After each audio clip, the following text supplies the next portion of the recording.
Bonjour à tous, nous sommes en direct d'Iquique. La beauté des paysages, la beauté de l'océan Pacifique, la beauté absolument splendide de ces dunes, mais à aucun moment il n'est question pour nous d'oublier ce dimanche 11 janvier, historique dans l'histoire contemporaine de la France. Et pour vous dire que si nous sommes loin au point de vue kilométrique de ces événements tragiques qui ont eu lieu en France, nous sommes très proches par le cœur et surtout par la solidarité de ces marches républicaines qui ont eu lieu aujourd'hui sur le territoire français. On a profité d'être en Bolivie en direct il y a donc quelques heures. Thierry Vildari a rencontré le président de la Bolivie pour lui demander justement son état d'esprit vis-à-vis de ces événements tragiques qui ont frappé la France. Nous condamnons ce qui s'est passé en France. J'ai déjà envoyé une lettre de condoléances au président de la République française. Parce qu'on ne peut pas enlever la vie pour une question de différence idéologique ou philosophique. Il faut toujours respecter la vie. La vie, c'est la vie.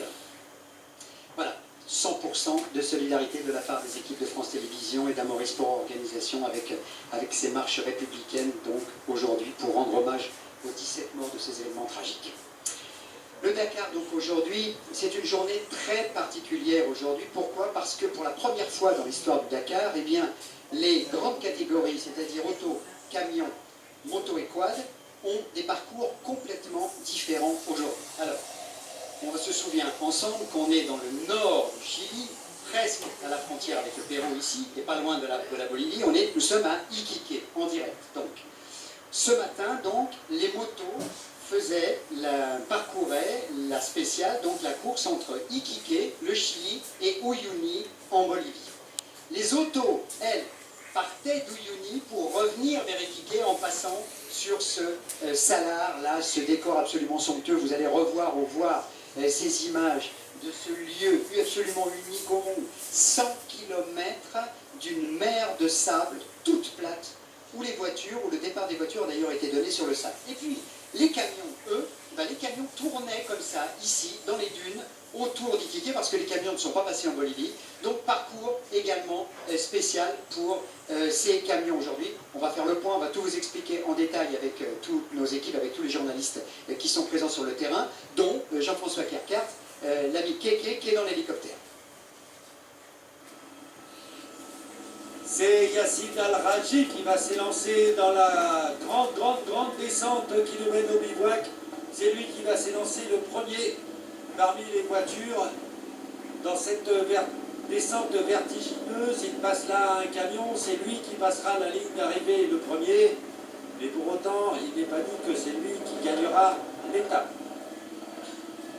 Yacine Al-Raji qui est en train d'en terminer de cette deuxième partie de l'étape du jour. Première partie de 471 km d'Uyuni jusqu'à l'entrée quasiment d'Iquique, mais avec une longue liaison entre la frontière bolivienne et la reprise de la course à quelques encablures du bivouac à 38 km pour être précis. Donc les concurrents aujourd'hui ont fait 471 km en Bolivie, une liaison d'environ 300 km et puis 38 km pour finir.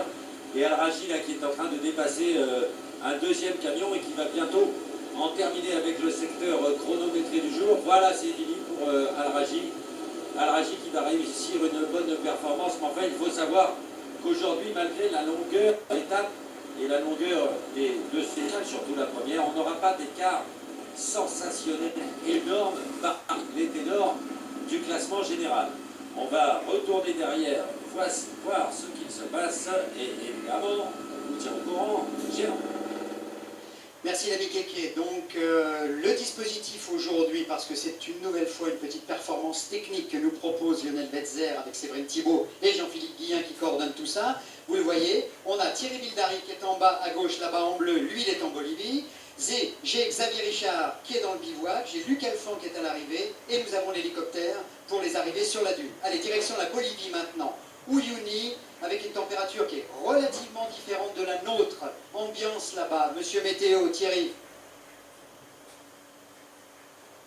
Oui Gérard, comme vous l'avez dit, peut-être que vous pouvez le voir sur ces images.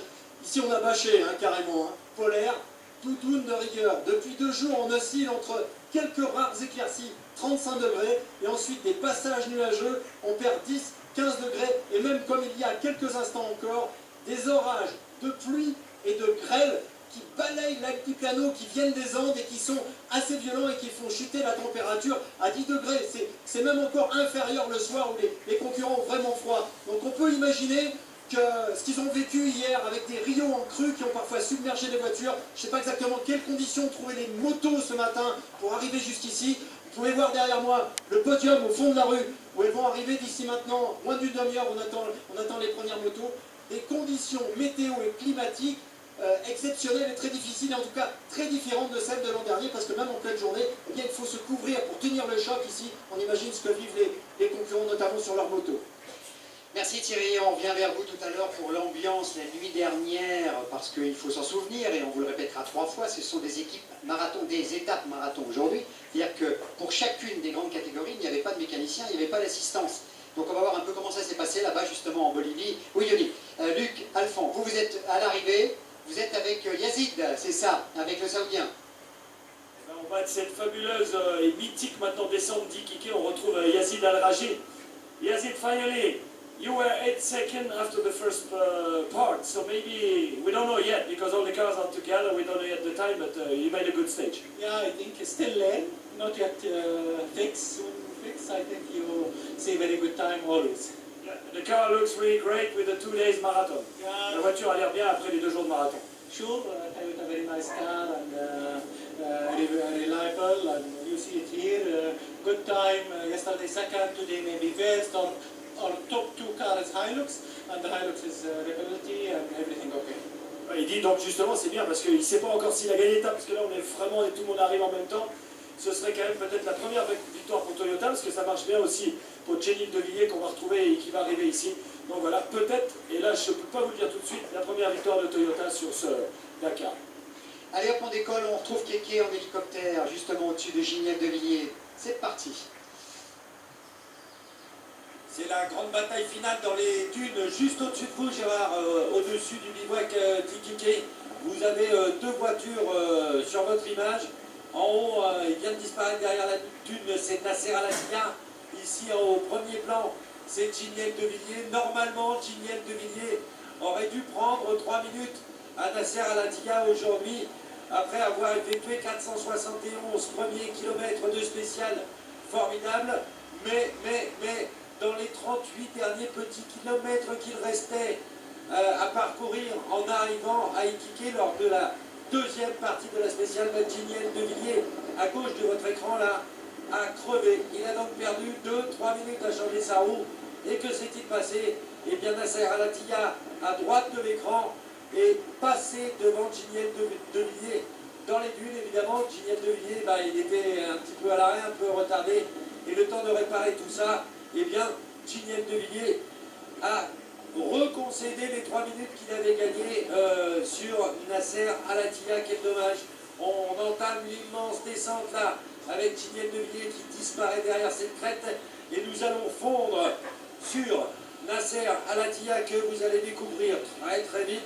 Nous là, on dévale la pente à plus de 190 km/h. Et je pense que Nasser Al-Attiyah que vous distinguez maintenant en fait autant. Il est en train de terminer sur un faux plat, il va arriver avant Giniel De Villiers.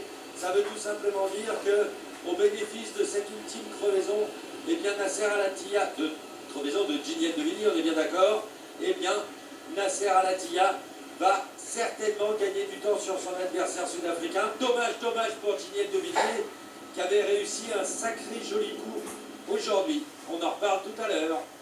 Évidemment, et on fait le point chrono justement à la fois avec Luc et avec vous et avec Gaël Roby qui est en train de récupérer les images depuis le départ ce matin sur le fameux Salar, parce que c'est vrai que la météo n'est pas très bonne en Bolivie, mais qu'on a quand même pu avoir un départ sur le Salar, ils ont pu traverser le Salar. Alors justement, ambiance à Uyuni pour cette étape marathon sans mécanicien, sans camion d'assistance hier soir, en Bolivie donc, grâce à Baptiste Rimbert pour le montage, je pense que Ménestré pour les images, Thierry Vildary pour le commentaire.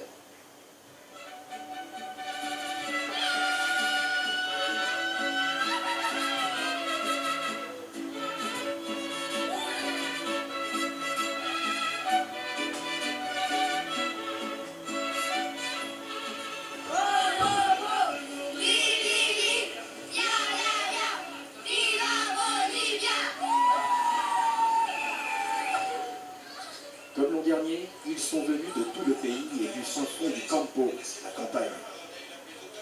D'habitude, ville un peu morne, animée seulement par les touristes qui font étape avant d'aller visiter le Salar, de Dakar transfigure Uyuni en une fiesta multicolore. Les équipages auto découvrent cet accueil incroyable pour la première fois. Une ambiance de procession votive autour des carrosseries et des héros du volant. Après 10 heures de piste d'une étape très dure pour les pilotes, cette ambiance, c'est... comment dire? C'était une journée extrêmement dure pour nous parce qu'il a plu et on était au milieu du Rio en crue. On luttait contre les flots, on a failli se noyer avec la voiture. C'était très dur, mais quand on arrive et qu'on découvre cet accueil, vous ne pouvez pas imaginer ça. J'oublie tout ce qui s'est passé avant et d'un coup, tout va bien. Mais l'ambiance de Floride va vite contraster avec celle feutrée et fraîche de la nuit marathon dans le camp militaire. Pour les plus anciens, l'étape marathon sans assistance ni motorhome, c'est ça le vrai Dakar. Les légendes, Nasser Al-Attiyah, Stéphane Peterhansel, côtoient pour une fois à la cantine les obscurs, ceux qui arrivent des heures derrière.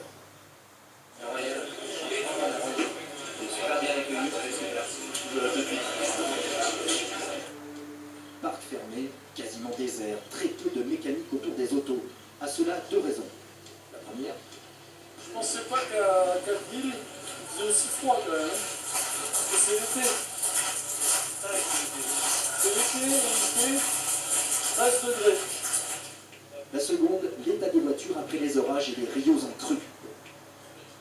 Ça, c'est le pire qu'on peut avoir, parce que là, on ne peut pas faire grand-chose, il faut la nettoyer. Alors là, on est en parc fermé, on ne peut pas la nettoyer. Il faut gratter, tu vois, parce qu'on ne peut même pas accéder au volant, quoi. Là, t'as quand même des morceaux, quoi. Si tu veux de la terre cuite, tiens, voilà. Tu vois, ça, c'est... Alors, on avait un Rio à faire sur 7 km à remonter, et puis quand on a voulu remonter le Rio, il y a la vague qui est arrivée, donc impossible de remonter le Rio. Il a fallu sortir vite du Rio, on se dit vite, j'étais dans les champs. Et puis après, il a fait trouver une piste pour me ressortir, on a coupé à travers, à travers les champs. Bon, je pense que les paysans boliviens n'ont pas félicité Dakar, non, ils n'ont pas fait Dakar, mais il n'y avait que cette solution pour sortir, sinon la voiture se faisait emporter. Et vous avec? Et normalement, oui, je pense qu'on se passait avec. Ou alors, je sais pas, j'aurais peut-être ouvert la porte et sauté, je sais pas. Mais d'autres n'ont pas eu le temps de prendre la clé des champs de quinoa. C'est peu dire que ce multi chino-américain est en tas de boue.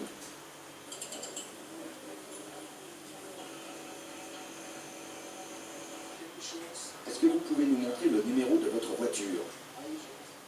Oui, je peux essayer.